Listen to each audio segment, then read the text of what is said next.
What's going on, guys? Welcome back to another episode of Bass and Prodigy. Now today I have a review video of, as you guys saw in the beginning of the video, the Berkeley Nessie power bait. No, the Berkeley power bait Nessie. I have it in the 7-inch model in a shad color, and today I'm not going to be fishing with it. Well, I am, but I'm mainly going to be testing out the action of it, how easy it is to give it action, because as you guys know, glide baits, they're not like your regular swim bait that you can just slow retrieve. You have to give them that like stop and go retrieve to give it that like almost like a jerk bait action. So yeah, guys, I hope you guys enjoy this episode. Forgive me, guys, for the wind. It is pretty windy today.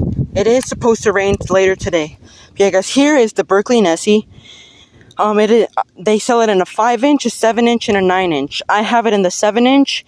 It is 1 ounce. That is why I have it on my muscle rod in my Muscle XDC, because it's an 2-to-1 gear ratio. But first, I want to talk about the main features of this lure. So right here we have a little tail that's made of like these little wires. I don't know how these wires are going to hold up. I feel like they might get pulled out, but from the reviews I've seen on other people, they don't. They're pretty strong. Up at the front we have a nice line tie, these big 3D eyes on either side. They also have these little plastic fins on the back and on the front, and a nice big treble hook on a swivel so that it can rotate so that you don't lose your fish. It also has this little wire thing there where you can, and a little hook slot, so you can put your hook in there in the slot and then attach it to that wire.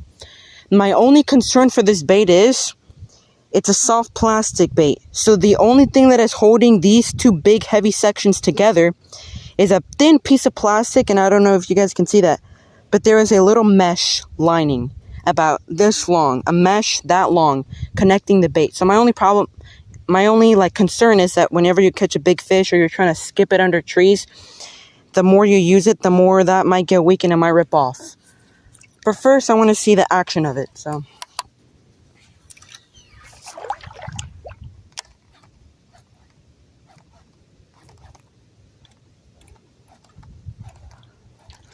I'm actually going to throw it over here by the shallow end so you guys can see it, hopefully.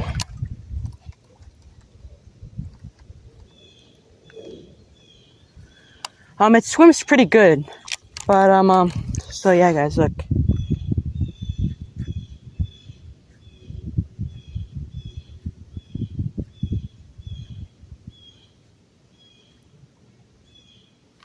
So it swims pretty decent. The only problem is that typically with the glide bait you have to go like retrieve like that. But this one you kind of have to twitch the rod a little bit, which is what I was doing. What I have noticed with other people's reviews is that the smaller one you can just regular retrieve it, and the bigger ones you can like also regular retrieve it. But the 7-inch one, it's kind of hard to swim. It has a different cadence that you need to retrieve it in. So the only problem with this bait is that you really have to learn how to use it properly, or else it's not going to get good action.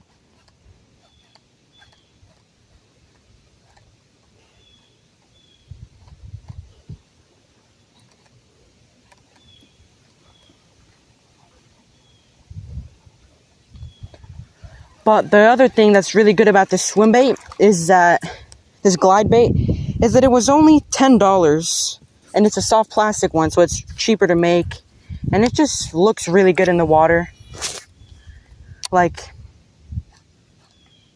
really good.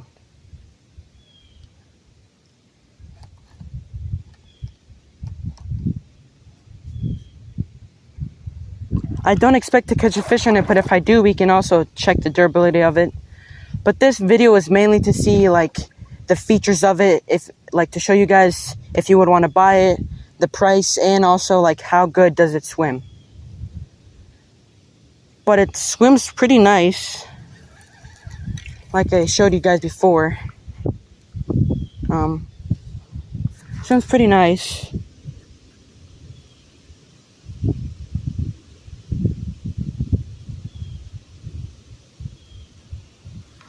But yeah, guys, it swims pretty nice.